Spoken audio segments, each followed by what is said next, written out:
ವೀಕ್ಷಕರಿಗೂ ನಮಸ್ಕಾರ.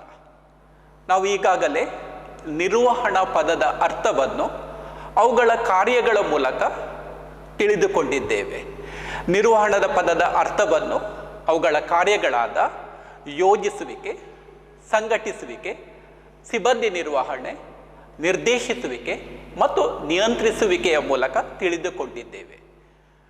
ನಿರ್ವಹಣೆಯ ಮೊದಲ ಕಾರ್ಯವಾದಂತಹ ಯೋಜಿಸುವಿಕೆಯು ಏನು ಮಾಡಬೇಕು ಎಂಬ ಪ್ರಶ್ನೆಗೆ ಉತ್ತರ ನೀಡಿದರೆ, ಸಂಘಟಿಸುವಿಕೆಯ ಕಾರ್ಯವು ಎಲ್ಲಿ ಮಾಡಬೇಕು, ಯಾವ ಹಂತದಲ್ಲಿ ಆ ಕೆಲಸ ಕಾರ್ಯಗಳನ್ನು ಮಾಡಬೇಕು ಎಂಬ ಪ್ರಶ್ನೆಗೆ ಉತ್ತರವನ್ನು ನೀಡುತ್ತದೆ.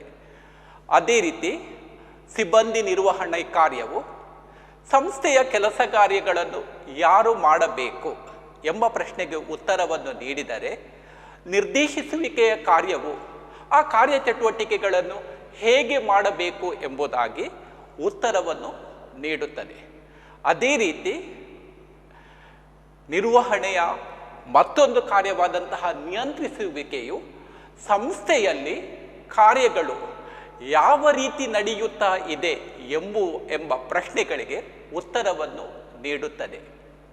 ನಮಗೆ ತಿಳಿದ ಹಾಗೆಯೇ ಸಂಸ್ಥೆಯಲ್ಲಿ ಉದ್ದೇಶಗಳನ್ನು ಸಾಧಿಸಲು ಅಧಿಕಾರಿಗಳು, ಮೇಲಧಿಕಾರಿಗಳು, ನಿರ್ವಾಹಕನು ಅಪೇಕ್ಷಿತ ಫಲಿತಾಂಶಗಳನ್ನು, ಯೋಜಿತ ಫಲಿತಾಂಶಗಳನ್ನು ತನ್ನ ಅಧೀನ ಸಿಬ್ಬಂದಿಯಿಂದ ಅಪೇಕ್ಷಿಸುತ್ತಾನೆ. ಹಾಗಾಗಿ ಮೇಲಧಿಕಾರಿಗಳು ತಮ್ಮ ಅಧೀನ ಸಿಬ್ಬಂದಿಗಳ ಕಾರ್ಯಚಟುವಟಿಕೆಗಳ ಮೇಲೆ ಸಂಪೂರ್ಣ ನಿಯಂತ್ರಣವನ್ನು ಹೊಂದಿರಬೇಕು. ಆ ಅಧೀನ ಸಿಬ್ಬಂದಿಗಳ ಕಾರ್ಯಚಟುವಟಿಕೆಗಳ ಮೇಲೆ ಸಂಪೂರ್ಣ ನಿಯಂತ್ರಣವನ್ನು ಸಾಧಿಸಬೇಕಾದರೆ ಆ ನಿಯಂತ್ರಣ ಪದದ ಅರ್ಥವನ್ನು ಚೆನ್ನಾಗಿ ತಿಳಿದಿರಬೇಕು. ಹಾಗಾದರೆ ನಿಯಂತ್ರಣವೆಂದರೆ ಏನು? ನಿಯಂತ್ರಣ ಎಂದರೆ ಸಂಘಟನೆಯ ಕಾರ್ಯಚಟುವಟಿಕೆಗಳನ್ನು ಯೋಜನೆಗಳಿಗೆ ಅನುಗುಣವಾಗಿ ನಡೆಸಲಾಗಿದೆಯೇ ಎಂಬುದನ್ನು ಖಚಿತಪಡಿಸಿಕೊಳ್ಳುವ ಪ್ರಕ್ರಿಯೆಯಾಗಿದೆ. ಇದು ಒಂದು ಪ್ರಕ್ರಿಯೆ, ಅನೇಕ ಹಂತಗಳನ್ನು ಒಳಗೊಂಡಿದೆ. ಈ ಕಾರ್ಯದಲ್ಲಿ ಈ ಕಾರ್ಯಗಳಲ್ಲಿ ಸಂಘಟನೆಯ ಕಾರ್ಯಚಟುವಟಿಕೆಗಳನ್ನು ಯೋಜನೆಗಳಿಗೆ ಅನುಗುಣವಾಗಿ ನಡೆಸಲಾಗಿದೆ ಎಂಬುದನ್ನು ನಿರ್ಧರಿಸಲಾಗುವುದು,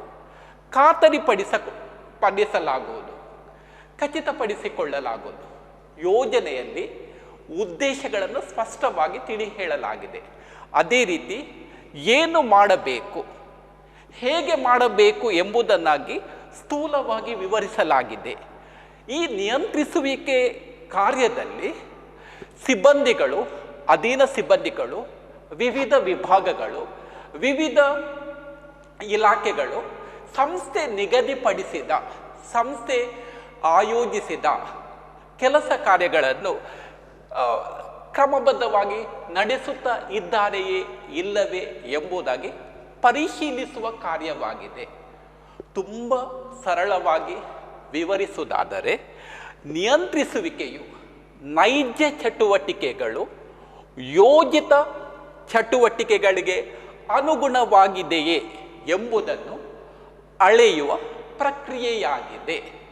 ನೈಜ ಚಟುವಟಿಕೆಗಳು, ಸಿಬ್ಬಂದಿಗಳು ನಿರ್ವಹಿಸಿದಂತಹ ಕಾರ್ಯ, ಈ ನೈಜ ಚಟುವಟಿಕೆಗಳು, ಅದನ್ನು ಯೋಜಿತ ಚಟುವಟಿಕೆಗಳು, ಯೋಜನೆಗಳಲ್ಲಿ, ಯೋಜಿಸುವಿಕೆಯ ಕಾರ್ಯದಲ್ಲಿ ತಿಳಿ ಹೇಳಲಾದಂತಹ ಕಾರ್ಯಚಟುವಟಿಕೆಗಳಿಗೆ ಅನುಗುಣವಾಗಿ ಯೋಜಿತ ಚಟುವಟಿಕೆಗಳಲ್ಲಿ ತಿಳಿ ಹೇಳಲಾದ ಕಾರ್ಯಚಟುವಟಿಕೆಗಳಿಗೆ ಅನುಗುಣವಾಗಿ ಕೈಗೊಳ್ಳಲಾಗಿದೆಯೇ ಎಂಬುದನ್ನು ಪರಿಶೀಲಿಸುವ, ಅಳತೆ ಮಾಡುವ, ಖಾತರಿಪಡಿಸುವ, ಖಚಿತಗೊಳಿಸುವ ಒಂದು ಪ್ರಕ್ರಿಯೆಯಾಗಿದೆ. ಈ ನಿಯಂತ್ರಣ ಕಾರ್ಯಗಳು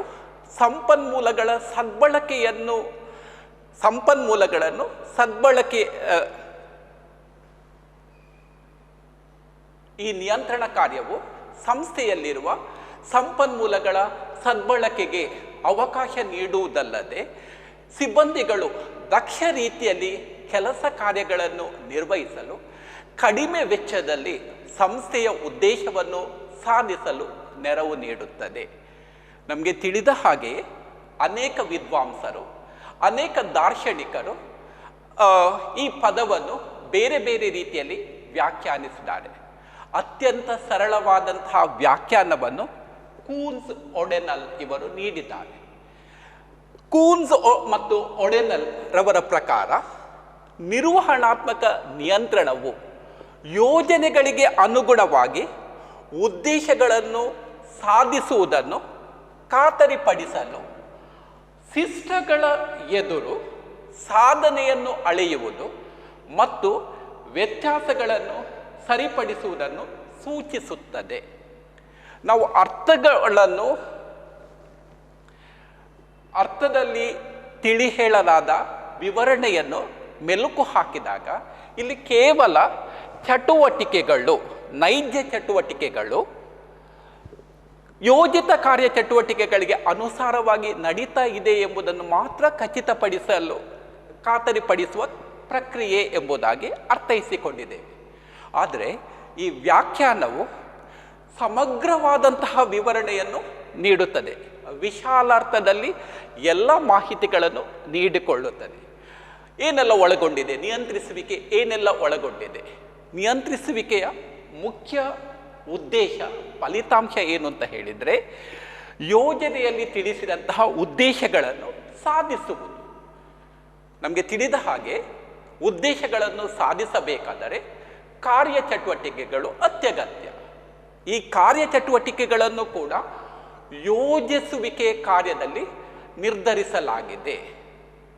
ಉದ್ದೇಶಕ್ಕೆ ಅನುಗುಣವಾದಂತಹ ಕಾರ್ಯಚಟುವಟಿಕೆಗಳನ್ನು ಯೋಜಿಸುವಿಕೆಯ ಕಾರ್ಯದಲ್ಲಿ ನಿರ್ವಾಹಕನು ನಿರ್ಧರಿಸುತ್ತಾನೆ. ಇಲ್ಲಿ ಶಿಷ್ಟಗಳ ಎದುರು ಸಾಧನೆಯನ್ನು, ಹಾಗಾದರೆ ಶಿಷ್ಟ ಎಂದರೆ ಏನು? ಶಿಷ್ಟ ಎಲ್ಲಿ ದೊರಕುತ್ತದೆ, ಎಲ್ಲಿ ತಿಳಿ ಹೇಳಲ್ಪಟ್ಟಿದೆ? ಶಿಷ್ಟ ಅಂತ ಹೇಳಿದರೆ ಮಾನದಂಡ ಅಂತ ಹೇಳಬಹುದು, ಸ್ಟ್ಯಾಂಡರ್ಡ್. ಶಿಷ್ಟ ಅಂತ ಹೇಳಿದರೆ ಅಳತೆಗೋಲು. ಶಿಷ್ಟ ಅಂತ ಹೇಳಿದರೆ ಓರೆಗಲ್. ಶಿಷ್ಟ ಅಂತ ಹೇಳಿದರೆ ಮಾನದಂಡ. ಇದನ್ನು ಯೋಜನೆಯಲ್ಲಿ ತಿಳಿಸಲಾಗಿದೆ. ಯೋಜನೆಯ ಕಾರ್ಯವನ್ನು ಕೈಗೊಂಡ ಸಂದರ್ಭದಲ್ಲಿ ನಿರ್ವಾಹಕನು ಮಾನದಂಡಗಳನ್ನು, ಕೆಲಸ ಕಾರ್ಯಗಳಿಗೆ, ಕಾರ್ಯಚಟುವಟಿಕೆಗಳಿಗೆ ಮಾನದಂಡವನ್ನು ನಿಗದಿಪಡಿಸುತ್ತಾನೆ. ಈ ಶಿಷ್ಟಗಳನ್ನು ಆಧಾರವಾಗಿಟ್ಟುಕೊಂಡು ಸಾಧನೆಯನ್ನು, ಹಾಗಾದರೆ ಸಾಧನೆ ಎಂದರೇನು? ಸಾಧನೆ ಎಂದರೆ ನೈಜ ಕಾರ್ಯಚಟುವಟಿಕೆ, ಸಿಬ್ಬಂದಿಯು ಪೂರ್ತಿಗೊಳಿಸಿದಂತಹ ಕೆಲಸ, ನೈಜ ಕಾರ್ಯಚಟುವಟಿಕೆಯನ್ನು ಈ ಶಿಷ್ಟಗಳ ಜೊತೆಗೆ ಹೋಲಿಕೆ ಮಾಡುವುದು. ಹೋಲಿಕೆ ಮಾಡಬೇಕಾದ್ರೆ ಮೊದಲಿಗೆ ನೈಜ ಕಾರ್ಯಚಟುವಟಿಕೆಯನ್ನು, ಅಂದರೆ ಸಾಧನೆಯನ್ನು ಅಳತೆ ಮಾಡಬೇಕು. ಅಳತೆ ಮಾಡಿದ ನಂತರ ಅದನ್ನು ಹೋಲಿಕೆ ಮಾಡಬೇಕು. ಯಾವುದು ಯಾವುದರ ಜೊತೆಗೆ ಹೋಲಿಕೆ ಮಾಡುವುದು? ಸಾಧನೆಯನ್ನು ಸರಳವಾಗಿ ಹೇಳುವುದಾದರೆ ನೈಜ ಕಾರ್ಯ ತತ್ಪರತೆ, ನೈಜ ಕಾರ್ಯ ಚಟುವಟಿಕೆಯನ್ನು ಶಿಷ್ಟ ಕಾರ್ಯ ಚಟುವಟಿಕೆಯೊಂದಿಗೆ ಹೋಲಿಕೆ ಮಾಡುವುದು. ಈ ರೀತಿ ಹೋಲಿಕೆ ಮಾಡುವಾಗ ನಮಗೆ 3 ವಿಧದ ಫಲಿತಾಂಶಗಳು ದೊರಕುತ್ತದೆ. ಯಾವ ರೀತಿಯ 3 ಫಲಿತಾಂಶಗಳು ದೊರಕುತ್ತದೆ? ಒಂದು, ನೈಜ ಕಾರ್ಯ ಚಟುವಟಿಕೆಗಳು ಶಿಷ್ಟ ಕಾರ್ಯ ಚಟುವಟಿಕೆಗಳಿಗೆ ಸಮನಾಗಿರುತ್ತದೆ, ಒಂದೇ ರೀತಿ ಇರುತ್ತದೆ, ಯಾವುದೇ ರೀತಿಯ ವ್ಯತ್ಯಾಸವಿಲ್ಲ. ಎರಡನೇದು, ಅಲ್ಲಿ ವ್ಯತ್ಯಾಸಗಳನ್ನು ಕಾಣಬಹುದು. ನೈಜ ಕಾರ್ಯ ಚಟುವಟಿಕೆಯು ಶಿಷ್ಟ ಕಾರ್ಯ ಚಟುವಟಿಕೆಗಳಿಂದ ವಿಭಿನ್ನವಾಗಿದೆ, ಬೇರೆಯೇ ಆಗಿರಬಹುದು. ವ್ಯತ್ಯಾಸಗಳನ್ನು ನಾವು ಗುರುತಿಸಬಹುದು. ಇಲ್ಲಿ 2 ವಿಧದ ವ್ಯತ್ಯಾಸಗಳನ್ನು ಗುರುತಿಸಲಾಗಿದೆ. ಒಂದು ಧನಾತ್ಮಕ ವ್ಯತ್ಯಾಸ, ಮತ್ತೊಂದು ಋಣಾತ್ಮಕ ವ್ಯತ್ಯಾಸ. ಈ ಧನಾತ್ಮಕ ವ್ಯತ್ಯಾಸ ಎಂದರೇನು? ಧನಾತ್ಮಕ ವ್ಯತ್ಯಾಸ ಅಂತ ಹೇಳಿದರೆ ಸಾಧನೆಯು ಅಥವಾ ನೈಜ ಕಾರ್ಯ ಚಟುವಟಿಕೆಯು ಶಿಷ್ಟ ಕಾರ್ಯ ಚಟುವಟಿಕೆಗಳಿಂದ ಉತ್ತಮವಾಗಿರುವುದು, ಅದೇ ಧನಾತ್ಮಕ ವ್ಯತ್ಯಾಸ. ಇನ್ನೊಂದು ಋಣಾತ್ಮಕ ವ್ಯತ್ಯಾಸ. ಋಣಾತ್ಮಕ ವ್ಯತ್ಯಾಸ ಎಂದರೇನು? ಸಾಧನೆ ಅಂದರೆ ನೈಜ ಕಾರ್ಯ ಚಟುವಟಿಕೆಯು ಶಿಷ್ಟ ಕಾರ್ಯ ಚಟುವಟಿಕೆಗಳಿಂದ ಕೆಳಮಟ್ಟದಲ್ಲಿರುವುದು ಅಥವಾ ಉತ್ತಮವಾಗದೇ ಇರುವುದು. ಉತ್ತಮವಾಗಿರುವುದು ಧನಾತ್ಮಕ ವ್ಯತ್ಯಾಸ, ಉತ್ತಮವಾಗದಿದ್ದರೆ ಅದು ಋಣಾತ್ಮಕ ವ್ಯತ್ಯಾಸ ಎಂಬುದಾಗಿ ಪರಿಗಣಿಸಲಾಗುವುದು. ಕೇವಲ ವ್ಯತ್ಯಾಸಗಳನ್ನು ಗುರುತಿಸುವುದು ಮಾತ್ರವಲ್ಲದೆ ಅದಕ್ಕೆ ಕಾರಣವನ್ನು ಅರಿತುಕೊಂಡು ತಿಳಿದುಕೊಂಡು ಆ ವ್ಯತ್ಯಾಸವನ್ನು ಸರಿಪಡಿಸಲು ಅಗತ್ಯ ಇರುವ ಕ್ರಮಗಳನ್ನು ಕೂಡ ಕೈಗೊಳ್ಳಲಾಗುವುದು.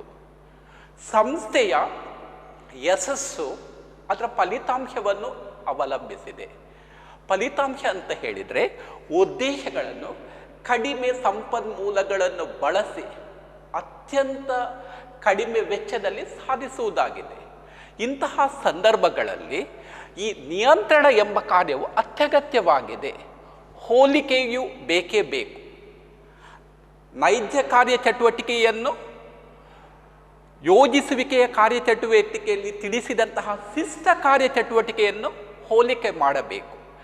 ವ್ಯತ್ಯಾಸಗಳು ಇದೆಯೇ ಎಂಬುದನ್ನು ಗುರುತಿಸಬೇಕು. ಯಾವ ವಿಧದ ವ್ಯತ್ಯಾಸ ಎಂಬುದನ್ನು ಇಲ್ಲಿ ನಾವು ಮೊದಲಿಗೆ ತಿಳಿದುಕೊಳ್ಳಬೇಕು.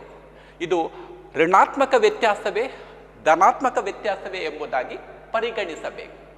ಒಂದು ವೇಳೆ ಋಣಾತ್ಮಕ ವ್ಯತ್ಯಾಸವೆಂದು ಅನಿಸಿದಾಗ ಅದನ್ನು ಸರಿಪಡಿಸಲು, ಅದರಲ್ಲಿರುವಂತಹ ಲೋಪದೋಷಗಳನ್ನು ಗುರುತಿಸಿ ಅದನ್ನು ಸರಿಪಡಿಸಲು ಕೆಲವೆಲ್ಲ ಕ್ರಮಗಳನ್ನು ಕೈಗೊಳ್ಳಬೇಕು.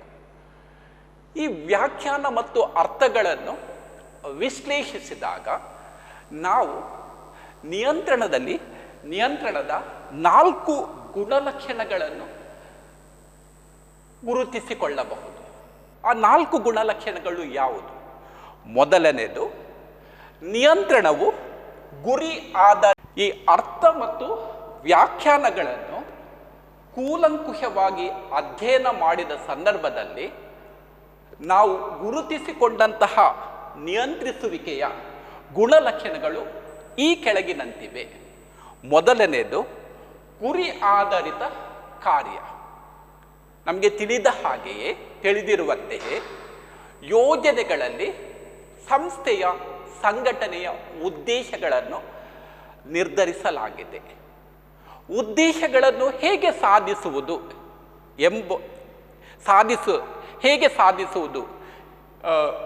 ಎಂಬುದಾಗಿ ಸಾಧಿಸಲು ಅಗತ್ಯ ಇರುವಂತಹ ಕಾರ್ಯಚಟುವಟಿಕೆಗಳನ್ನು ಕೂಡ ನಿರ್ಧರಿಸಲಾಗಿದೆ. ಈ ಗುರಿಗಳನ್ನು ಸಾಧಿಸಲು, ಉದ್ದೇಶವನ್ನು ಸಾಧಿಸಲು ಸಂಪನ್ಮೂಲಗಳನ್ನು ಕ್ರೋಢೀಕರಿಸಲಾಗಿದೆ, ಒಟ್ಟು ಸೇರಿಸಲಾಗಿದೆ.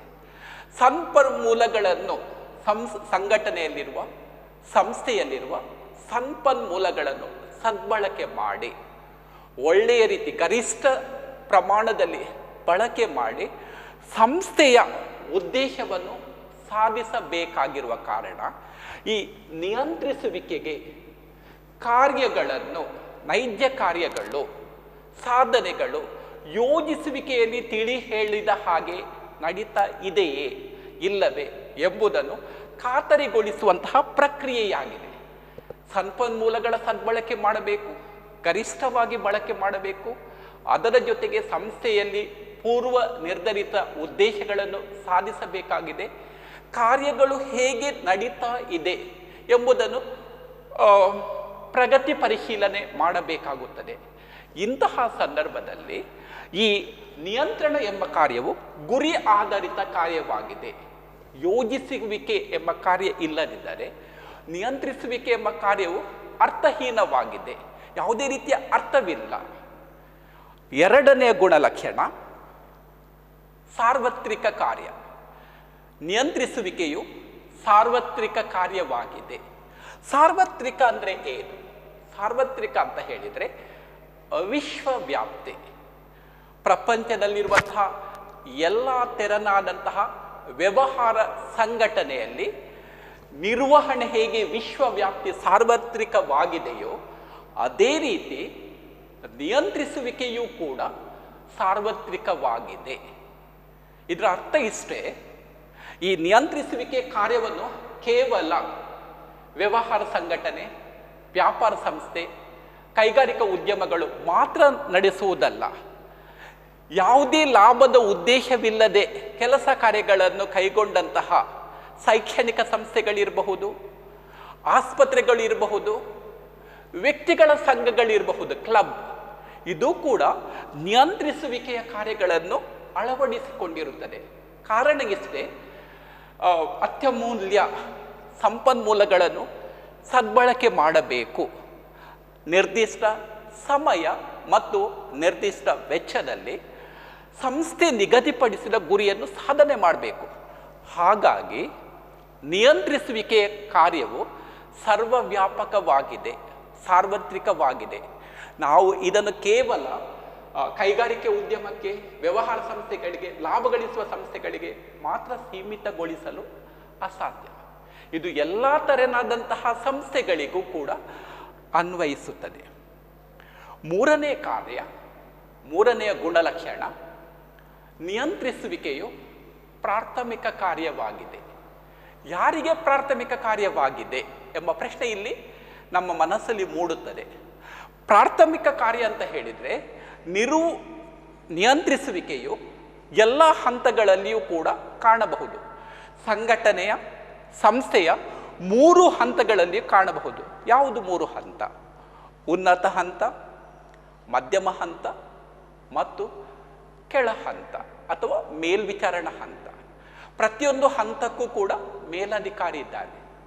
ಪ್ರತಿಯೊಬ್ಬ ಮೇಲಧಿಕಾರಿಯು ತಮ್ಮ ತಮ್ಮ ಹಂತದ ಕಾರ್ಯಚಟುವಟಿಕೆಗಳ ಮೇಲೆ ಸಂಪೂರ್ಣ ನಿಗಾ ಇಡಬೇಕು, ಸಂಪೂರ್ಣ ಗಮನ ಕೊಡಬೇಕು. ಆ ಕಾರ್ಯಚಟುವಟಿಕೆಗಳನ್ನು ಪರಿಶೀಲಿಸಬೇಕು, ವಿಶ್ಲೇಷಿಸಬೇಕು, ಪ್ರಗತಿ ಪರಿಶೀಲನೆ ಮಾಡಬೇಕು. ಹಾಗಾಗಿ ಪ್ರತಿಯೊಬ್ಬ ಮೇಲಧಿಕಾರಿಗಳಿಗೂ ನಿಯಂತ್ರಣ ಕಾರ್ಯವು ಪ್ರಾಥಮಿಕ ಕಾರ್ಯವಾಗಿದೆ. ಕೊನೆಯ ಗುಣಲಕ್ಷಣ, ನಿರ್ವಹಣಾ ಚಕ್ರವನ್ನು ಸಂಪೂರ್ಣಗೊಳಿಸುವ ಪ್ರಕ್ರಿಯೆ. ಈ ನಿರ್ವಹಣೆಯ 5 ಕಾರ್ಯಗಳನ್ನು ನೀವು ಮೆಲುಕು ಹಾಕಿದಾಗ ಕೊನೆಯ ಕಾರ್ಯವೇ ನಿಯಂತ್ರಣ ಎಂಬಂತಹ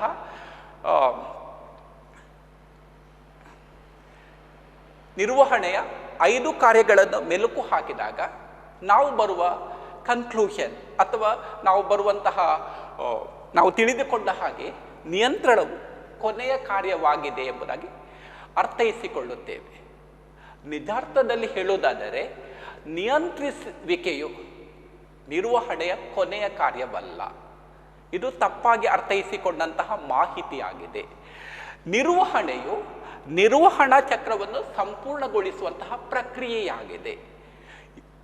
ನಾವು ಈಗಾಗಲೇ ಅರ್ಥೈಸಿಕೊಂಡಂತೆ ನಿರ್ವಹಣೆಯು ನಿರಂತರ ಕಾರ್ಯವಾಗಿದೆ. Ongoing process, never ending process.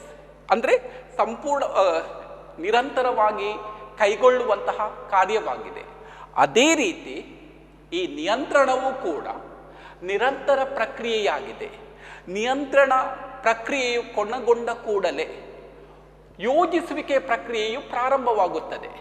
ಈ ನಿರ್ವಹಣೆಯು ಒಂದು ರೀತಿಯ ಪುನರಾವರ್ತಿತ ಚಕ್ರವಿದ್ದ ಹಾಗೆಯೇ ಒಂದು ಉದ್ದೇಶಗಳು ಸಾಧಿಸಿದ ಬಳಿಕ ಹೊಸದಾದ ಮತ್ತೊಂದು ಉದ್ದೇಶಗಳನ್ನು ನಿರ್ಧರಿಸಿ ಅದನ್ನು ಸಾಧಿಸಲು ಕೆಲಸ ಕಾರ್ಯಗಳನ್ನು ಕೈಗೊಳ್ಳಲಾಗುವುದು. ಹೀಗಾಗಿ ಈ ನಿಯಂತ್ರಿಸುವಿಕೆಯು ನಿರ್ವಹಣಾ ಚಕ್ರವನ್ನು ಸಂಪೂರ್ಣಗೊಳಿಸುವಂತಹ ಪ್ರಕ್ರಿಯೆಯಾಗಿದೆ. ಯೋಜಿಸುವಿಕೆಗಳಲ್ಲಿ ಶಿಷ್ಟಗಳನ್ನು ನಿರ್ಧರಿಸಲಾಗುವುದು. ಯೋಜಿಸುವಿಕೆ ಕಾರ್ಯದಲ್ಲಿ ಮಾನದಂಡಗಳನ್ನು, ಶಿಷ್ಟಗಳನ್ನು ನಿರ್ಧರಿಸಲಾಗುವುದು. ಆ ಬಳಿಕ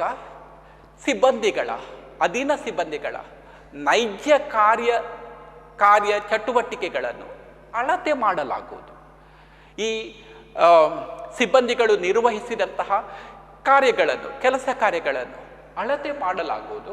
ಇದಕ್ಕೆ ನಾವು ಹೇಳ್ತೀವಿ ಸಾಧನೆಗಳನ್ನು ಪರಿಶೀಲಿಸಲಾಗುವುದು.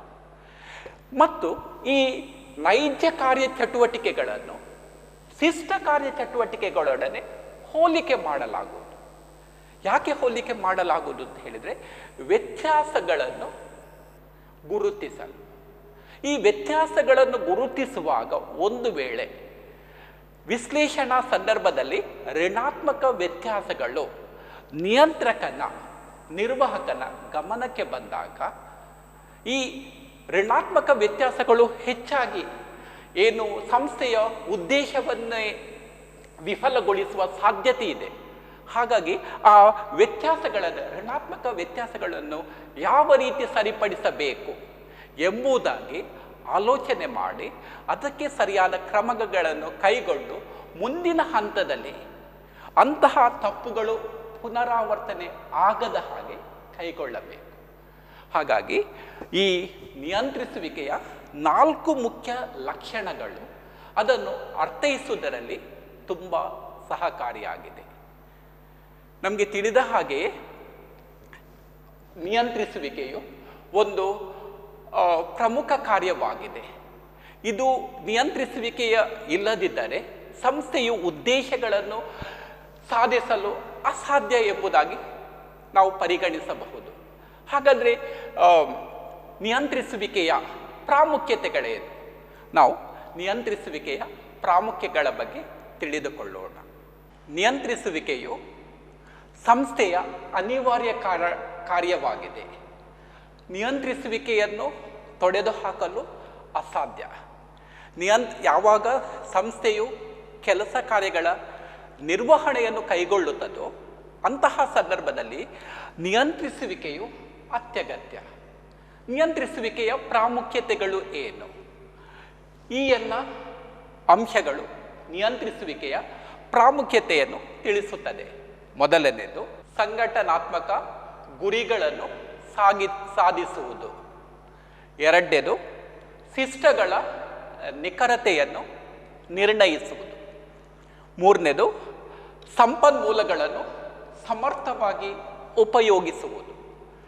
ನಾಲ್ಕನೇ ಅಂಶ, ಉದ್ಯೋಗಿಗಳ ಪ್ರೇರೇಪಣೆಯನ್ನು ಉತ್ತಮಗೊಳಿಸುವುದು. ಐದನೇದು, ಕ್ರಮಬದ್ಧತೆ ಮತ್ತು ಶಿಸ್ತನ್ನು ಖಾತರಿಗೊಳಿಸುವುದು. ಕೊನೆಯದಾಗಿ, ಕಾರ್ಯಗಳಲ್ಲಿ ಸಮನ್ವಯತೆಯನ್ನು ಸಾಧ್ಯವಾಗಿಸುತ್ತದೆ. ಕಾರ್ಯಗಳಲ್ಲಿ ಸಮನ್ವಯತೆಯನ್ನು ಸಾಧ್ಯವಾಗಿಸುತ್ತದೆ. ಮೊದಲನೆಯದಾಗಿ, ಸಂಘಟನಾತ್ಮಕ ಗುರಿಗಳನ್ನು ಸಾಧಿಸುವುದು. ನಮಗೆ ತಿಳಿದ ಹಾಗೆ ಪ್ರತಿಯೊಂದು ಸಂಸ್ಥೆಗಳು ಒಂದು ಸ್ಪಷ್ಟ ಉದ್ದೇಶಗಳನ್ನು ಹೊಂದಿದೆ, ಸ್ಪಷ್ಟ ಗುರಿಗಳನ್ನು ಹೊಂದಿದೆ. ಈ ಗುರಿಗಳನ್ನು ಯೋಜಿಸುವಿಕೆಯ ಕಾರ್ಯಗಳಲ್ಲಿ ನಿರ್ಧರಿಸಲಾಗಿದೆ. ಯೋಜನೆಯ ಒಂದು ವಿಧವೇ ಉದ್ದೇಶಗಳನ್ನು ಸ್ಥಾಪಿಸುವುದು, ನಿರ್ಧರಿಸುವುದು. ಆ ಉದ್ದೇಶ ಸ್ಮಾರ್ಟ್ ಆಗಿರಬೇಕು. ಪ್ರತಿಯೊಂದು ಸಂಸ್ಥೆಗಳು ತಮ್ಮ ಉದ್ದೇಶಗಳನ್ನು ಹೊಂದಿರುತ್ತದೆ. ಈ ಉದ್ದೇಶಗಳನ್ನು ಯೋಜನೆಗಳಲ್ಲಿ ನಿರ್ಧರಿಸಲಾಗಿದೆ. ಹಾಗಾಗಿ ನಿಯಂತ್ರಿಸುವಿಕೆಯು ಆ ಉದ್ದೇಶಗಳನ್ನು ಸಾಧಿಸಲು ಅಗತ್ಯ ಇರುವಂತಹ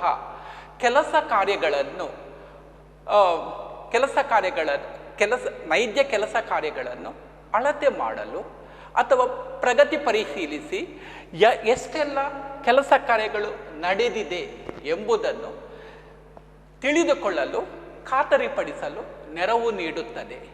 ಏನಾದರೂ ವ್ಯತ್ಯಾಸಗಳಿದ್ದಾಗ ಆ ವ್ಯತ್ಯಾಸಗಳನ್ನು ಗುರುತಿಸಿ ನಿರ್ದಿಷ್ಟ ಮೇಲಧಿಕಾರಿಯ ಗಮನಕ್ಕೆ ತಂದು ಆ ವ್ಯತ್ಯಾಸಗಳನ್ನು ಸರಿಪಡಿಸುವ ಕ್ರಮಗಳನ್ನು ಕೈಗೊಳ್ಳುತ್ತದೆ. ಈ ವಿವರಣೆಯು ಯಾವುದನ್ನು ತಿಳಿ ಹೇಳುತ್ತದೆ ಅಂತ ಹೇಳಿದರೆ, ಈ ನಿಯಂತ್ರಿಸುವಿಕೆಯು ಸಂಘಟನೆ ಕೆಲಸ ಕಾರ್ಯಗಳನ್ನು ನಡೆಸಲು ಮಾರ್ಗದರ್ಶನಗಳನ್ನು ನೀಡುತ್ತದೆ. ಸರಿಯಾದ ಪಥಗಳಲ್ಲಿ, ಸರಿಯಾದ ದಾರಿಯಲ್ಲಿ ಕೆಲಸ ಕಾರ್ಯಗಳು ನಡೆಯುತ್ತಾ ಇದೆಯೇ ಎಂಬುದನ್ನು ತಿಳಿಸುತ್ತದೆ. ಎರಡನೇದು, ಶಿಸ್ತುಗಳ ನಿಖರತೆಯನ್ನು ನಿರ್ಣಯಿಸು. ಈಗಾಗಲೇ ಶಿಸ್ತುಗಳು ಏನೆಂಬುದಾಗಿ ವಿವರಿಸಿದ್ದೆ. ಶಿಸ್ತುಗಳು ಅಂತ ಹೇಳಿದರೆ ಮಾನದಂಡ ಅಥವಾ ಅಳತೆಗೋಲು, ಓರೆಗಲ್ಲು ಅಂತ ಹೇಳ್ಬಹುದು. ಈ ಶಿಸ್ತುಗಳನ್ನು ಯೋಜನೆಗಳಲ್ಲಿ ತಿಳಿಸಲಾಗಿದೆ. ಶಿಸ್ತುಗಳನ್ನು ಯೋಜನೆಯಲ್ಲಿ ಸ್ಪಷ್ಟವಾಗಿ ತಿಳಿಸಲಾಗಿದೆ. ಈ ಶಿಸ್ತುಗಳು ನಿಖರವಾಗಿರಬೇಕು. ಯಾವುದೇ ಒಂದು ಸಂಸ್ಥೆಯ ನಿಯಂತ್ರಣ ಕಾರ್ಯದ ಯಶಸ್ಸು ಅಲ್ಲಿ ಬಳಸುವ ಶಿಷ್ಟಗಳನ್ನು ಅವಲಂಬಿಸಿದೆ. ಶಿಷ್ಟಗಳನ್ನು ನಿರ್ಧರಿಸುವಾಗ ಏನಾದರೂ ತಪ್ಪಾದರೆ ಅದು ಇಡೀ ನಿಯಂತ್ರಣ ಕಾರ್ಯದ ಫಲಿತಾಂಶದ ಮೇಲೆ ದುಷ್ಪರಿಣಾಮವನ್ನು ಬೀರುತ್ತದೆ. ಹಾಗಾಗಿ ಈ ನಿಯಂತ್ರಿಸುವಿಕೆಯ ಕಾರ್ಯವು ಶಿಷ್ಟಗಳ ನಿಖರತೆಯನ್ನು ನಿರ್ಣಯಿಸುತ್ತದೆ, ಖಾತರಿಪಡಿಸಿಕೊಳ್ಳುತ್ತದೆ. ಮೂರನೇದು, ಸಂಪನ್ಮೂಲಗಳನ್ನು ಸಮರ್ಥವಾಗಿ ಉಪಯೋಗಿಸುವುದು. ಸಂಸ್ಥೆಯ ಉದ್ದೇಶಗಳನ್ನು ಸರಿಯಾದ ಸಮಯಕ್ಕೆ ಮತ್ತು ಅತ್ಯಂತ ಕಡಿಮೆ ವೆಚ್ಚದಲ್ಲಿ ಸಾಧನೆ ಮಾಡಬೇಕು. ಈ ಸಂದರ್ಭದಲ್ಲಿ ಸಂಸ್ಥೆಯಲ್ಲಿ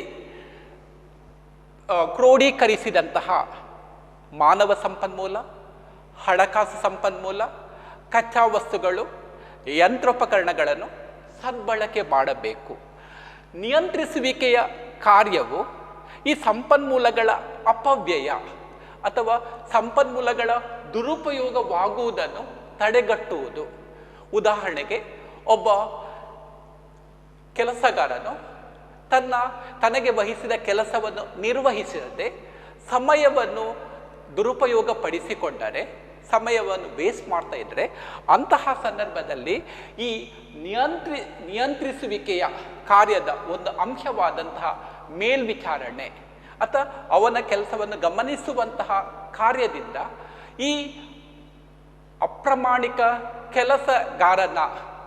ಕೆಲಸಗಾರನ ಕರ್ತವ್ಯವು ಮೇಲಧಿಕಾರಿಯ ಗಮನಕ್ಕೆ ಬಂದು ಅವರು ಅಂತಹ ಸಿಬ್ಬಂದಿಯ ಮೇಲೆ ಶಿಸ್ತು ಕ್ರಮವನ್ನು ಕೈಗೊಳ್ಳುವಂತಹ ಸಾಧ್ಯತೆಗಳಿರ್ತದೆ. ಹಾಗಾಗಿ ಸಂಸ್ಥೆಯ ಮಾನವ ಸಂಪನ್ಮೂಲವಿರಬಹುದು, ಹಣಕಾಸು ಸಂಪನ್ಮೂಲವಿರಬಹುದು, ಇಲ್ಲವೇ ಕಚ್ಚಾ ವಸ್ತುಗಳಿರಬಹುದು, ಇವುಗಳನ್ನು ಸಮರ್ಥವಾಗಿ ಸದ್ಬಳಕೆ ಮಾಡಲು ಅಷ್ಟು ಮಾತ್ರವಲ್ಲದೆ ಅದು ಅಂತಹ ಸಂಪನ್ಮೂಲಗಳು, ಮೌಲ್ಯಯುತ ಸಂಪನ್ಮೂಲಗಳು ಅಪವ್ಯಯವಾಗದಂತೆ ಅಥವಾ ದುರುಪಯೋಗವಾಗದಂತೆ ನೋಡಿಕೊಳ್ಳಲು ನಿಯಂತ್ರಿಸುವಿಕೆಯು ಹೆಚ್ಚಿನ ನೆರವನ್ನು ನೀಡುತ್ತದೆ. ಮೂರನೇದು, ಉದ್ಯೋಗಿಗಳ ಪ್ರೇರೇಪಣೆಯನ್ನು ಉತ್ತಮಗೊಳಿಸುವುದು. ಸಂಸ್ಥೆಯ ಯಶಸ್ಸು ಅಲ್ಲಿ ಕೆಲಸ ನಿರ್ವಹಿಸುವ ಸಿಬ್ಬಂದಿಗಳನ್ನು ಅವಲಂಬಿಸಿದೆ. ಸಂಸ್ಥೆಯು ಯಾವತ್ತೂ ಕೂಡ ಸಿಬ್ಬಂದಿಗಳನ್ನು ಪ್ರೇರೇಪಿಸಬೇಕು, ಉತ್ತಮ ರೀತಿಯಲ್ಲಿ ಕೆಲಸ ನಿರ್ವಹಿಸುವಂತೆ ಹುರಿದುಂಬಿಸಬೇಕು. ಈ ಸಿಬ್ಬಂದಿ ನಿರ್ವಹಣೆಯ ಒಂದು ಅಂಶವಾದಂತಹ ಸಿಬ್ಬಂದಿಗಳ ಮೌಲ್ಯಮಾಪನ, ಸಿಬ್ಬಂದಿಗಳ ಇವ್ಯಾಲ್ಯುವೇಷನ್, ಇಂತಹ ಸಂದರ್ಭದಲ್ಲಿ ಶಿಷ್ಟಗಳನ್ನು ಅದಕ್ಕೆ ಸಂಬಂಧಪಟ್ಟಂತಹ ಶಿಷ್ಟಗಳನ್ನು ಅವರ ನೈಜ ಕಾರ್ಯತತ್ಪರತೆಯನ್ನು ಆ ಶಿಷ್ಟಗಳ ಜೊತೆಗೆ ಹೋಲಿಕೆ ಮಾಡುತ್ತಾರೆ. ಹಾಗಾಗಿ ಅವರನ್ನು ಮಾಪನ ಮಾಡಲು ಬಳಸಿರುವ ಶಿಷ್ಟಗಳ ಬಗ್ಗೆ ಮಾಹಿತಿಗಳನ್ನು ನೀಡಬೇಕು. ಈ ಪಡೆದ ಮಾಹಿತಿಗಳಿಂದ ಸಿಬ್ಬಂದಿಗಳು, ಉದ್ಯೋಗಿಗಳು ಉತ್ತಮ ರೀತಿಯಲ್ಲಿ ಕೆಲಸ ಕಾರ್ಯವನ್ನು ನಿರ್ವಹಿಸುವ ಸಾಧ್ಯತೆ ಇದೆ. ಈ ಮೂಲಕ ನಿಯಂತ್ರಿಸುವಿಕೆಯು ಉದ್ಯೋಗಿಗಳನ್ನು ದಕ್ಷ ರೀತಿಯಲ್ಲಿ ಕೆಲಸ ಮಾಡುವಂತೆ ಪ್ರೇರೇಪಿಸಲು ಕೂಡ ನೆರವನ್ನು ನೀಡುತ್ತದೆ.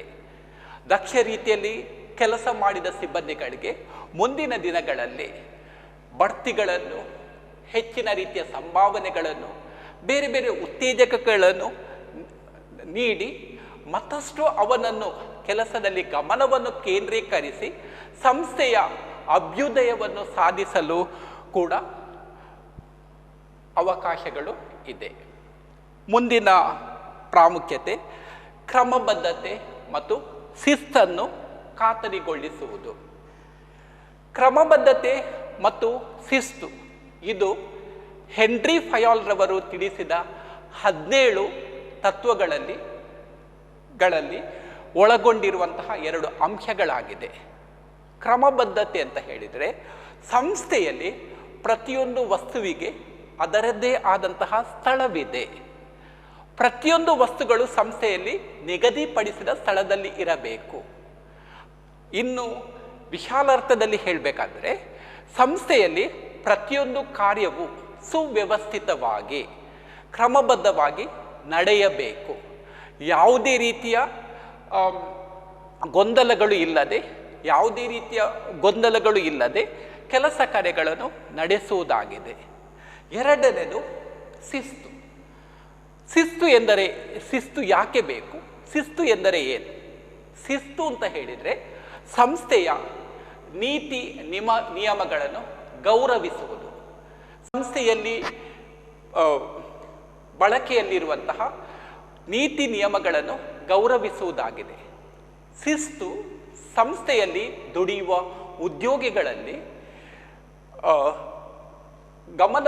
ಉದ್ಯೋಗಿಗಳ ಗಮನವನ್ನು ಕೇಂದ್ರೀಕರಿಸುವುದು ಮಾತ್ರವಲ್ಲದೆ ಉತ್ತಮ ರೀತಿಯಲ್ಲಿ ಕೆಲಸಗಳನ್ನು ನಿರ್ವಹಿಸಲು ಅನುವು ಮಾಡಿಕೊಡುತ್ತದೆ. ಉದಾಹರಣೆಗೆ, ಸಂಸ್ಥೆಯಲ್ಲಿ ಕೆಲಸ ನಿರ್ವಹಿಸುವ ಸಿಬ್ಬಂದಿಗಳ ಕೆಲಸ ಕಾರ್ಯಗಳನ್ನು ಸಿಸಿಟಿವಿಯ ಮೂಲಕ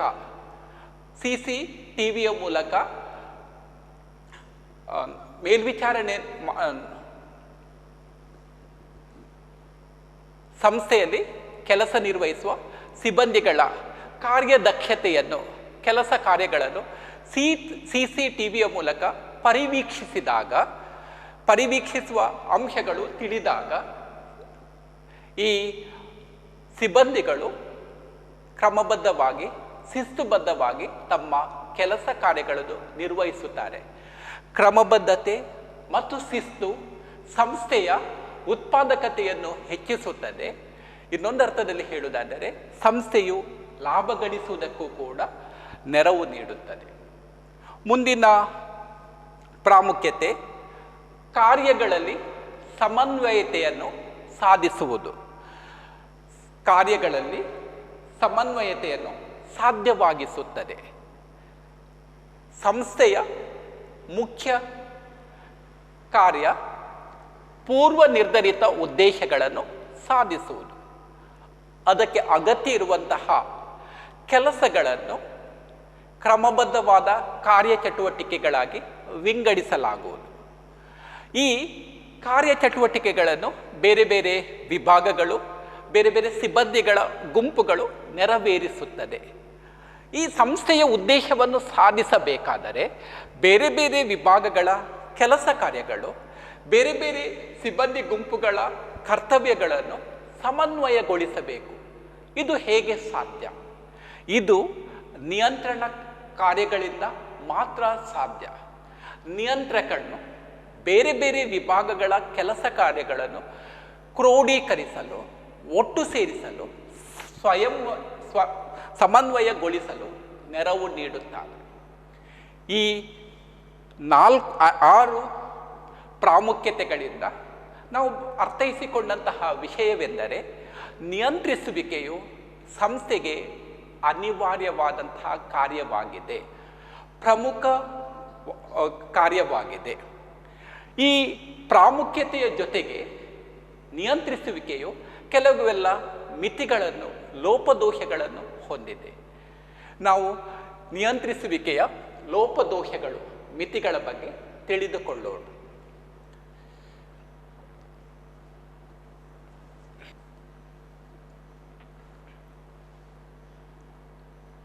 ಈ ಕೆಳಗಿನ ಅಂಶಗಳು ನಿಯಂತ್ರಿಸುವಿಕೆಯ ಮಿತಿಗಳ ಬಗ್ಗೆ ಬೆಳಕು ಚೆಲ್ಲುತ್ತದೆ. ಮೊದಲನೆಯ ಲೋಪದೋಷ ಅಥವಾ ಕೊರತೆ, ಪರಿಮಾಣಾತ್ಮಕ ಶಿಷ್ಟಗಳನ್ನು ನಿಗದಿಪಡಿಸುವಲ್ಲಿ ಕಷ್ಟ. ಎರಡನೇದು, ಬಾಹ್ಯ ಅಂಶಗಳ ಮೇಲೆ ನಿಯಂತ್ರಣವಿಲ್ಲ. ಮೂರನೇದು, ನೌಕರರಿಂದ ವಿರೋಧ. ನಾಲ್ಕನೇದು, ವೆಚ್ಚದಾಯಕ ಕಾರ್ಯ. ಮೊದಲನೇ ಅಂಶದ ಬಗ್ಗೆ ತಿಳಿದುಕೊಳ್ಳೋಣ. ಹಿಂದೆ ಹೇಳಿದ ವಿವರಣೆಯಂತೆ ನಿಯಂತ್ರಿಸುವಿಕೆಯಲ್ಲಿ ಸಿಬ್ಬಂದಿಗಳ ಸಾಧನೆಗಳನ್ನು, ಸಿಬ್ಬಂದಿಗಳ ನೈಜ ಕಾರ್ಯಚಟುವಟಿಕೆಗಳನ್ನು ಶಿಷ್ಟಗಳೊಡನೆ ಹೋಲಿಕೆ ಮಾಡುತ್ತಾರೆ. ಶಿಷ್ಟವೆಂದರೆ ಮಾನದಂಡ. ಶಿಷ್ಟಗಳನ್ನು 2 ವಿಧದಲ್ಲಿ ನಿರ್ಧರಿಸಲಾಗುವುದು, ನಿಗದಿಪಡಿಸಲಾಗುವುದು. ಒಂದು ಪರಿಮಾಣಾತ್ಮಕ, ಮತ್ತೊಂದು ಗುಣಾತ್ಮಕ. ಪರಿಮಾಣಾತ್ಮಕ ಎಂದರೇನು? ಪರಿಮಾಣಾತ್ಮಕ ಅಂತ ಹೇಳಿದರೆ ಸಂಖ್ಯೆಗಳ ಮೂಲಕ ತಿಳಿಸುವುದು. 100% ದಿನಕ್ಕೆ 50 ಯೂನಿಟ್ಸ್ಗಳನ್ನು ಉತ್ಪಾದಿಸಬೇಕು. ಇದೆಲ್ಲವೂ ಕೂಡ ಸಂಖ್ಯೆಗಳ ಮೂಲಕ, ಅಂಕಿಗಳ ಮೂಲಕ ತಿಳಿಸುವುದನ್ನು ಪರಿಮಾಣಾತ್ಮಕ ಶಿಷ್ಟಗಳು ಅಂತ ಹೇಳುತ್ತೇವೆ. ಸಂಖ್ಯೆಗಳ ಮೂಲಕ ತಿಳಿಸುವುದು. ಕೆಲವೆಲ್ಲ ಅಂಶಗಳನ್ನು ಸಂಖ್ಯೆಗಳಲ್ಲಿ ತಿಳಿಸಲು ಅಸಾಧ್ಯ, ಸಾಧ್ಯವೇ ಇಲ್ಲ. ಉದಾಹರಣೆಗೆ ಕೆಲಸಗಾರನ ಕೆಲಸದಲ್ಲಿ ಪಡೆದ ಸಂತೃಪ್ತಿ, ಇನ್ನು ಕೆಲವು ಅಂಶಗಳನ್ನು ಇದನ್ನು ಪರಿಮಾಣಾತ್ಮಕ ರೂಪದಲ್ಲಿ ತಿಳಿಸಲು ಸಾಧ್ಯವೇ ಇಲ್ಲ. ನಮಗೆ ತಿಳಿದ ಹಾಗೆಯೇ ನಿಯಂತ್ರಣ ಕಾರ್ಯದ ಯಶಸ್ಸು ಅಲ್ಲಿ ಬಳಕೆ ಮಾಡುವ ಸಿಸ್ಟವನ್ನು ಅವಲಂಬಿಸಿದೆ. ಸಿಸ್ಟವನ್ನು ಪರಿಮಾಣಾತ್ಮಕ ರೂಪದಲ್ಲಿ ತಿಳಿಸಿದಾಗ ಹೋಲಿಕೆಯು ಸುಲಭ, ಅಳತೆ ಮಾಡಲು ಸುಲಭ, ವ್ಯತ್ಯಾಸವನ್ನು ಕಂಡುಹಿಡಿಯಲು ಕೂಡ ಸುಲಭವಾಗುವುದು. ಆದರೆ ಕೆಲವೆಲ್ಲ ಅಂಶಗಳನ್ನು ನಾವು ಪರಿಮಾಣಾತ್ಮಕ ಸಿಸ್ಟಗಳಲ್ಲಿ ತಿಳಿಸಲು ಅಸಾಧ್ಯವಾಗಿದೆ. ಉದಾಹರಣೆಯನ್ನು ಈಗಾಗಲೇ ನೀಡಲಾಗಿದೆ. ಕೆಲಸದಿಂದ ಪಡೆದಂತಹ ತೃಪ್ತಿ, ಕೆಲಸಗಾರನು ಕೆಲಸದಿಂದ ಪಡೆದಂತಹ ತೃಪ್ತಿ, ಉದ್ಯೋಗದ ಸಂತೃಪ್ತಿ, ಹಾಗೆ ಅನೇಕ ಅಂಶಗಳಿದೆ. ಇವುಗಳನ್ನು ಯಾವುದು ಪರಿಮಾಣಾತ್ಮಕ ಸಿಸ್ಟಗಳಲ್ಲಿ ಹೇಳಲಿಕ್ಕೆ ಆಗುವುದಿಲ್ಲ. ಸಂತೃಪ್ತಿ ಹೊಂದಿದ್ದಾನೆ, ಎಷ್ಟು ಸಂತೃಪ್ತಿ ಹೊಂದಿದ್ದಾನೆ, ಇದನ್ನು ಅಂಕಿಗಳ ಮೂಲಕ, ಸಂಖ್ಯೆಗಳ ಮೂಲಕ ತಿಳಿಸಲು ಅಸಾಧ್ಯ. ಯಾವಾಗ ಸಿಸ್ಟಗಳನ್ನು ನಿಖರವಾಗಿ ಸರಿಯಾಗಿ ನಿಗದಿಪಡಿಸಲು ಅಸಾಧ್ಯವೋ ಅಂತಹ ಸಂದರ್ಭದಲ್ಲಿ ನಿಯಂತ್ರಣದ ಉದ್ದೇಶವನ್ನು ಸಾಧಿಸಲು ಅಸಾಧ್ಯ. ಎರಡನೇದು, ಬಾಹ್ಯ ಅಂಶಗಳ ಮೇಲೆ ನಿಯಂತ್ರಣವಿಲ್ಲ. ನಿಯಂತ್ರಣ ಕಾರ್ಯದ ಮೇಲೆ ಪರಿಸರದ ಅನೇಕ ಅಂಶಗಳು ಪ್ರಭಾವ ಬೀರುತ್ತದೆ. ಆಂತರಿಕ ಅಂಶಗಳು ಪ್ರಭಾವ ಬೀರುತ್ತದೆ, ಸಂಘಟನೆಯ ಆಂತರಿಕ ಅಂಶಗಳು ಪ್ರಭಾವ ಬೀರುತ್ತದೆ, ಸಂಸ್ಥೆಯ ಬಾಹ್ಯ ಪರಿಸರದ ಅಂಶಗಳು ಪ್ರಭಾವ ಬೀರುತ್ತದೆ. ನಿರ್ವಾಹಕನಿಗೆ ಸಂಸ್ಥೆಯ ಆಂತರಿಕ ಪರಿಸರದ ಅಂಶಗಳ ಮೇಲೆ ನಿಯಂತ್ರಣವಿದೆ. ಆದರೆ ಬಾಹ್ಯ ಪರಿಸರದ ಅಂಶಗಳ ಮೇಲೆ ಯಾವುದೇ ರೀತಿಯ, ಯಾವುದೇ ತೆರನಾದಂತಹ ನಿಯಂತ್ರಣಗಳು ಇಲ್ಲ. ಏನೆಲ್ಲ ಬಾಹ್ಯ ಪರಿಸರದ ಅಂಶಗಳು? ತಾಂತ್ರಿಕತೆಯಲ್ಲಿ ಬದಲಾವಣೆ, ತಂತ್ರಜ್ಞಾನ ಕ್ಷೇತ್ರದಲ್ಲಿ ಆದಂತಹ ಬದಲಾವಣೆ, ಇಲ್ಲವೇ ಸರಕಾರದ ನೀತಿಗಳಲ್ಲಿ ಆದಂತಹ ಬದಲಾವಣೆ, ಈ ಎಲ್ಲ ಅಂಶಗಳು ನಿರ್ವಾಹಕನ ನಿಯಂತ್ರಣವನ್ನು ಮೀರಿದೆ. ಈ ಅಂಶಗಳು ಕೂಡ ಈ ಸಂಸ್ಥೆಯ ಕೆಲಸ ಕಾರ್ಯಗಳ ಮೇಲೆ ಪ್ರಭಾವ ಬೀರುತ್ತದೆ. ಹಾಗಾಗಿ ಈ ನೆಲೆಯಲ್ಲಿ ನಿಯಂತ್ರಣ ಕಾರ್ಯಗಳನ್ನು ಸರಿಯಾಗಿ ನಿರ್ವಹಿಸುವುದು ಕಷ್ಟ ಸಾಧ್ಯ. ಮೂರನೆಯ ಮಿತಿಗಳು ನೌಕರರಿಂದ ವಿರೋಧ. ನೌಕರರು ನಿಯಂತ್ರಣ ಕಾರ್ಯಗಳನ್ನು ಯಾವಾಗಲೂ ಕೂಡ ವಿರೋಧಿಸುವರು. ಯಾಕೆ ನೌಕರರು ಇದಕ್ಕೆ ಪ್ರತಿರೋಧವನ್ನು ವ್ಯಕ್ತಪಡಿಸುತ್ತಾರೆ? ಇಲ್ಲಿ ನಮ್ಮ ಮನಸ್ಸಿಗೆ ಬರುವಂತಹ ಪ್ರಶ್ನೆ ಏನಂತ ಹೇಳಿದರೆ, ಯಾಕೆ ಸಂಸ್ಥೆಯ ಸಿಬ್ಬಂದಿಗಳು ನಿಯಂತ್ರಣವನ್ನು ವಿರೋಧಿಸುತ್ತಾರೆ? ಸಿಬ್ಬಂದಿಗಳ ದೃಷ್ಟಿಯಿಂದ ಹೇಳುವುದಾದರೆ, ಈ ನಿಯಂತ್ರಿಸುವಿಕೆ ಎಂಬಂತಹ ಕಾರ್ಯವು ಅವರ ವೈಯಕ್ತಿಕ ಸ್ವಾತಂತ್ರ್ಯವನ್ನು ಹರಣ ಮಾಡುತ್ತದೆ, ಅವರ ವೈಯಕ್ತಿಕ ಸ್ವಾತಂತ್ರ್ಯವನ್ನು ಕಡೆಗಣಿಸುತ್ತದೆ. ಈ ನಿಟ್ಟಿನಲ್ಲಿ ನೌಕರರು ಯಾವುದೇ ವಿಧದ ನಿಯಂತ್ರಣದ ಕಾರ್ಯಗಳನ್ನು ಅಳವಡಿಸಲು ಪ್ರತಿರೋಧವನ್ನು ಒಡ್ಡುತ್ತಾರೆ. ಉದಾಹರಣೆಗೆ, ಸಂಸ್ಥೆಯಲ್ಲಿ ಕೆಲಸ ನಿರ್ವಹಿಸುವ ಸಿಬ್ಬಂದಿಗಳ ಕಾರ್ಯಕ್ಷಮತೆಯನ್ನು ಪರಿಶೀಲಿಸಲು ಅಳೆಯಲು ಸಿಸಿ ಕ್ಯಾಮೆರಾಗಳನ್ನು, ಅತ್ಯಾಧುನಿಕ ತಂತ್ರಜ್ಞಾನವಾದಂತಹ ಸಿಸಿ ಕ್ಯಾಮೆರಾಗಳನ್ನು ಅಳವಡಿಸಲು ಪ್ರಯತ್ನಿಸಿದಾಗ ಹೆಚ್ಚಿನ ಸಿಬ್ಬಂದಿಗಳು ಇಂತಹ ವ್ಯವಸ್ಥೆ ನಮ್ಮ ವೈಯಕ್ತಿಕ ಸ್ವಾತಂತ್ರ್ಯವನ್ನು ಹರಣ ಮಾಡುತ್ತದೆ, ನಮ್ಮ ವೈಯಕ್ತಿಕ ಸ್ವಾತಂತ್ರ್ಯವನ್ನು ತೊಡೆದು ಹಾಕುತ್ತದೆ ಎಂಬ ಅಭಿಪ್ರಾಯಪಟ್ಟು ವಿರೋಧಿಸುವ ಸಾಧ್ಯತೆಗಳು ಹೆಚ್ಚಾಗಿದೆ. ಕೊನೆಯದಾಗಿ, ವೆಚ್ಚದಾಯಕ ಕಾರ್ಯ. ನಿಯಂತ್ರಿಸುವಿಕೆಯು ಹೆಚ್ಚಿನ ವೆಚ್ಚಗಳನ್ನು ಒಳಗೊಂಡಿದೆ. ಇದು ಹೆಚ್ಚಿನ ಸಮಯ, ಹೆಚ್ಚಿನ ಸಂಪನ್ಮೂಲ ಹಾಗೂ ಹೆಚ್ಚಿನ ಶ್ರಮಗಳನ್ನು ಒಳಗೊಂಡಿರುವ ಕಾರಣ ಇದು ವೆಚ್ಚದಾಯಕವಾಗಿದೆ. ನಮಗೆ ತಿಳಿದ ಹಾಗೆ ಸಣ್ಣ ಸಂಸ್ಥೆಗಳು ನಿಯಂತ್ರಣ ವ್ಯವಸ್ಥೆಯನ್ನು ಅಳವಡಿಸಲು ಎಫರ್ಡೆಬಲ್ ಅಲ್ಲ, ಸಾಕಷ್ಟು ಹಣಕಾಸು ಸಂಪನ್ಮೂಲಗಳನ್ನು ಹೊಂದಿರುವುದಿಲ್ಲ. ನಿಯಂತ್ರಣ ಕಾರ್ಯಗಳನ್ನು ಕೈಗೊಳ್ಳುವ ಮೊದಲು ಸಂಸ್ಥೆಯು ಪರಿಗಣಿಸಬೇಕಾದ ಅಂಶವೇನೆಂತ ಹೇಳಿದರೆ, ಅದರಿಂದ ದೊರಕುವಂತಹ ಲಾಭವು ಅಥವಾ ಬೆನಿಫಿಟ್ ಏನುಂಟ ಅದು ಅದಕ್ಕೆ ವಿನಿಯೋಗಿಸುವಂತಹ ಖರ್ಚಿಗಿಂತ ಹೆಚ್ಚಿರಬೇಕು. ಅದರಿಂದ ದೊರಕುವಂತಹ ಲಾಭವು ಅದಕ್ಕೆ ವಿನಿಯೋಗಿಸುವ ಖರ್ಚಿಗಿಂತ ಹೆಚ್ಚಿರಬೇಕು. ಇಂತಹ ಸಂದರ್ಭದಲ್ಲಿ ಮಾತ್ರ ಸಂಸ್ಥೆಯು ನಿಯಂತ್ರಣ ಕಾರ್ಯಗಳನ್ನು ಅಳವಡಿಸಿಕೊಳ್ಳಬೇಕು. ಈ ಎಲ್ಲ ಮಿತಿಗಳನ್ನು ಗಮನಿಸಿದರೂ ಕೂಡ ನಿಯಂತ್ರಣವು ಅತ್ಯಗತ್ಯವಾಗಿದೆ.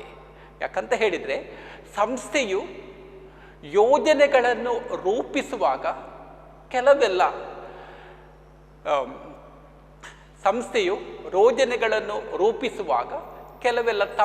ತಪ್ಪುಗಳು ಪುನರಾವರ್ತನೆಯ ಆಗುವಂತಹ ಸಾಧ್ಯತೆಗಳಿದೆ. ಈ ತಪ್ಪುಗಳನ್ನು ಸರಿಪಡಿಸಲು ಈ ನಿಯಂತ್ರಣ ಕಾರ್ಯವು ಅತ್ಯಗತ್ಯವಾಗಿದೆ.